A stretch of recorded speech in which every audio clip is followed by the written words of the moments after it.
Compound ಹಳೆ compound ಇತ್ತು ಅಂತೇಳಿ 1 ವರ್ಷ, ಇನ್ನೊಂದು ವರ್ಷವೂ ಸರಿಯಾಗಿ ಕಟ್ಟಿಲ್ಲ ಅಂತಕ್ಕಂಥದ್ದು ನಾನು ನೋಡಿದೆ.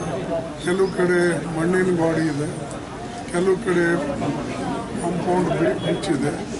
ಅದಕ್ಕೆ ನಾನು ಕೂಡ ಮಾತಾಡಿದ್ದೇನೆ. ಅದಕ್ಕೆ ಒಂದು ಕಡೆ ಕಾಂಪೌಂಡ್ ಸರಿಪಡಿಸ್ಬೇಕು ಮತ್ತು ಯಾರು ಅಲ್ಲಿ ಕಾಂಪೌಂಡ್ ಹತ್ರ ಕಾಯಿಪಲ್ಯ ಮಾರ್ಕೊಂಡು ಕೊಡ್ತಾ ಇದ್ರು ಅವರಿಗೆ ಅದು ಕಾಂಪೆನ್ಸೇಷನ್ ಕೊಡಬೇಕು ತಕ್ಕಂತೆ. ಇನ್ನು ಮುಂದೆ ಹಾಗೆ ಕಾಂಪೌಂಡ್ ಹತ್ತಿ ಎಲ್ಲ ಕಾಯಿಪಲ್ಯ ಮಾರ್ತಕ್ಕಂಥವ್ರಿಗೆ ಯಾರು ಕೂಡಿಸಬಾರ್ದು. ಇದು ಪ್ರತಿಯೊಂದು ಕಡೆ ನಡೆದಿದೆ.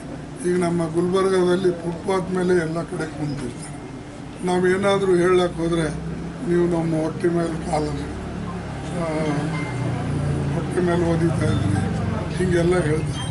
ಬಟ್ ಸಿಟಿದೊಳಗೆ ಬೇರೆ ನಾಗರಿಕಗಳಿಗೆ ಅನಾನುಕೂಲ ಆಗಬಾರ್ದು ಅಂತಕ್ಕಂಥದ್ದನ್ನು ಅವರೆಲ್ಲ ತಿಳ್ಕೊಳ್ಬೇಕು. ಮತ್ತು ಮುನ್ಸಿಪಾಲ್ಟಿಯವರು ಅವರಿಗೆ ಯೋಗ್ಯವಾದಂಥ ಜಾಗದಲ್ಲಿ ಇಟ್ಟು ಸಹಾಯ ಮಾಡಿದ್ರೆ ಜನ ಅಲ್ಲೇ ಹೋಗ್ತಾರೆ. ಅದಕ್ಕಾಗಿ ಇಂಥ ಏನು ಇವತ್ತು ಬೆಂಗಳೂರಿನಲ್ಲಿ ಆಗಿದೆ, ನಾಳೆ ಇನ್ನೊಂದು ಕಡೆ ಆಗ್ಬೋದು. ಅದಕ್ಕೆ ಸರ್ಕಾರ ಇದಕ್ಕೆ ಪ್ರಿಕಾಷನ್ ತಗೊಂಡು ಸಾಧ್ಯ ಆದಷ್ಟು ಮಟ್ಟಿಗೆ ಈ ಗಿಗ್ ವರ್ಕರ್ಸ್ ಏನಿದ್ದಾರೆ ಅಥವಾ ಈ